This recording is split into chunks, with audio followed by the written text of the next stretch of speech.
Oh, high beams. Oh, let me take that off of there. Wow, that's bright.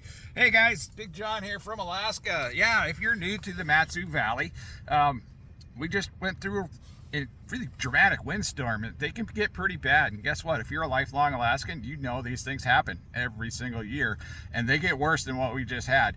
Now, there was a lot of new people out here living in the Matsu, and I'm not against new people, but they were unprepared. They were very unprepared. I was unprepared myself, even though I've lived out there. I just didn't have enough time to get ready before winter came, and we just moved before winter. My bad, but we knew what to do. We didn't freak out, we didn't panic.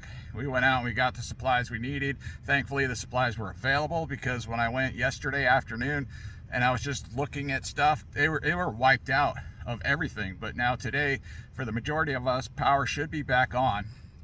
And there was a lot of new people that had homes, and they did do the right thing. They got a generator installed. They got the switches installed to the house so they can divert power back and forth between the two, depending on if power is available or not.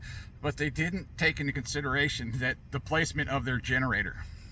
It was kind of great hearing these stories. So mid-swing throughout the windstorm, these people were having generators die right in the middle of a power outage. And it's a classic scenario, because they need to be protected from the wind. They don't have to be encased or encapsulated, but they just need some protection to keep the wind off of them. You know, same with these big trucks. They don't heat up unless you put what we call like a bra or a winter front on the front of the radiator, because if you park a big truck into the wind and just sit there and let it idle, that truck will freeze up. The oil will freeze, the antifreeze will get cold, you'll get no heat inside the cab. It's going to be quite annoying. That's why we put these extreme winter fronts on the front of these big trucks for driving down the highway and doing anything up north. Same thing goes with your generator. You got to protect that thing no matter what.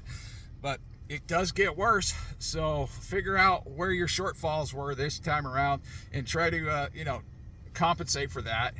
We woke up this morning at about 11. Well, actually, I woke up last night about 11 o'clock. We got power back, and my entire house looks like a camping trip gone wrong. So, and that's basically what I used to say many years ago, and we had like a whole week's worth of power outage, like a solid 5 days, no power. It was just camping. That's literally how we look at it here in Alaska. So we are just camping in our own home. It's kind of like glamping.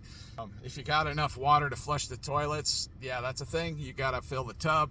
That's one of the things that we do to prevent that situation from becoming a disaster, or else you're using 5-gallon buckets. And there's a reason why Alaskans do not collect 5-gallon buckets from off the side of the road, because that's what most people use them for. Have a great day, guys. We'll see you next time.